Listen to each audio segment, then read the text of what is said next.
70 days അവിടെ നമ്മളൊരു driver ഉണ്ടെങ്കിൽ ഡ്രൈവർ അങ്ങനെ കണ്ടില്ലേ, അവർ ഒരു അനിയനായിട്ട് കണ്ട്. ഡ്രൈവറല്ല അത്, ഇവിടെ മൂന്ന് പണ്ട ഒരു അനിയൻ പറഞ്ഞിട്ട് അവിടെ ഉള്ള ആളിന് 70 days അവിടെ ഇരുന്നിട്ട് അവർ അമ്മയ്ക്ക് ഞങ്ങളെല്ലാം കൊട്ട ഒരു വാക്കുണ്ട്, അമ്മേ നിങ്ങൾ ഒരു മോന് കണ്ടിപ്പായി നിങ്ങളെ വീട്ടിൽ കൊണ്ടുവരും. അതേ സമയത്ത് നമ്മളെല്ലാം ഒരു ആൾക്കാരെല്ലാം ആയിട്ട് ഇന്ന് ആംബുലൻസിൽ കൊണ്ടുവന്നു. നയൻതാര കൂടി നമുക്കൊപ്പം അവിടെ നിന്ന് ചേരുന്നുണ്ട്. നയൻ, ആ അയാൻ്റെ ആ കുഞ്ഞിൻ്റെ കരച്ചിൽ നമ്മുടെ എല്ലാം ഹൃദയം നുറുക്കുന്നതായിരുന്നു.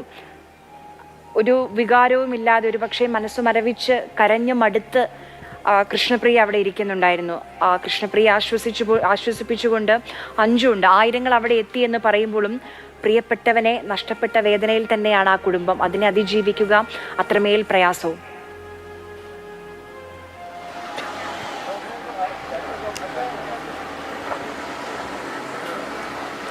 ആര്യ, നമ്മളെയൊക്കെ ഏറെ വേദനിപ്പിച്ച നിമിഷങ്ങളായിരുന്നു അല്പം മുമ്പ് കഴിഞ്ഞത്. അതിന് തൊട്ട് മുമ്പ് ആ ഒരു കുടുംബം വേദനിക്കുന്ന അല്ലെങ്കിൽ മൃതദേഹം എത്തിയതിന് ശേഷം കുടുംബം വിതുമ്പുന്ന സമയത്ത് മാൽപ്പയും അതുപോലെ തന്നെ മനാഫും എത്തിയിരുന്നു. അമ്മയ്ക്ക് നൽകിയ വാക്ക് പാലിച്ചു എന്നൊരു ചെറിയൊരു ആശ്വാസത്തിൽ രണ്ടുപേരും എത്തുന്നു, അല്ലെങ്കിൽ ആശ്വാസത്തിൽ രണ്ടുപേരും എത്തുന്നു. ഇവർ വന്ന സമയത്ത് കുടുംബത്തോടൊപ്പം ഇവരും വിതുമ്പി, ഇവർക്കൊപ്പം നാടും വിതുമ്പുന്ന ഒരു കാഴ്ചയുണ്ടായിരുന്നു. വളരെ വേദനിപ്പിക്കുന്ന ഒരു വൈകാരികമായൊരു നിമിഷമായിരുന്നു അത്. മറ്റൊന്ന്, ഈ ഒരു ചടങ്ങ് നടക്കുന്ന സമയത്ത് മകൻ കരഞ്ഞതാണ്. അതും അവിടെ നിൽക്കുന്ന എല്ലാവരെയും, നമ്മൾ ഉൾപ്പെടെയുള്ളവരെ മനസ്സുലയ്ക്കുന്നതായിരുന്നു. അത്തരത്തിൽ ഒരുപാട് കാര്യങ്ങൾ ഇന്ന് കടന്നുപോയി. കൃഷ്ണപ്രിയയെ സംബന്ധിച്ചിടത്തോളം അർജുൻ്റെ ആ ഒരു അർജുനില്ലാത്ത ഇനി മുന്നോട്ടുള്ള ജീവിതം, അതിന് ആ ഒരു കാര്യത്തെ പോലും ഓർമ്മിപ്പിക്കാതെ ജിതിനായാലും അഞ്ജുവായാലും മറ്റ് സഹോദരങ്ങളായാലും മറ്റ് കുടുംബാംഗങ്ങളായാലും എല്ലാവരും ചേർത്ത് നിൽക്കുന്ന ഒരു കാഴ്ച കൂടി നമുക്കിവിടെ കാണാൻ സാധിക്കും. എന്ത് തന്നെ ആയാലും അർജുൻ എന്തായാലും നമ്മളെല്ലാവരെയും മനുഷ്യത്വത്തിൻ്റെയും സ്നേഹത്തിൻ്റെയും എല്ലാം ഒരു വലിയൊരു പാഠം പഠിപ്പിച്ചുകൊണ്ടാണ് മടങ്ങിയത് എന്ന് നമുക്ക് ആശ്വസിക്കാം.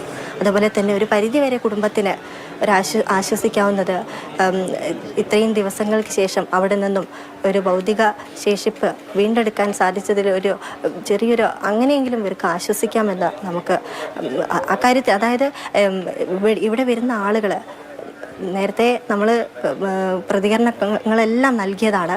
ആളുകൾ ഒരിക്കൽ പോലും അർജുനെ കണ്ടിട്ടില്ല, അർജുനെക്കുറിച്ച് കേട്ടിട്ടില്ല, കേൾക്കുന്നത് അത്രയും വാർത്തകളിലൂടെയാണ്. ഈ മകന് വേണ്ടി പ്രാർത്ഥിച്ചവരാണ് ഈ ആയിരങ്ങൾ ഇവിടെ ഒഴുകിയെത്ത ദൃശ്യങ്ങൾ നമുക്ക് തൊട്ടു മുമ്പൊക്കെ കണ്ടതാണ്. ഈ ആയിരങ്ങളെല്ലാം ഈ മകന് വേണ്ടി എത്രയും ദിവസം പ്രാർത്ഥിച്ചതാണ്.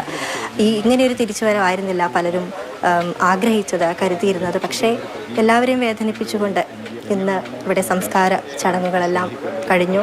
ഇവിടെ ഇന്നിപ്പം മറ്റുള്ളവർ ജില്ലയുടെ പല ഭാഗങ്ങളിൽ നിന്നും മറ്റ് ജില്ലകളിൽ നിന്നും എത്തിയവരെല്ലാം ഇവിടുന്ന് മടങ്ങിയെങ്കിലും കുടുംബാംഗങ്ങളും നാട്ടുകാരും അർജുൻ്റെ സുഹൃത്തുക്കളെല്ലാം തന്നെ കുടുംബത്തോടൊപ്പം തന്നെയുണ്ട്.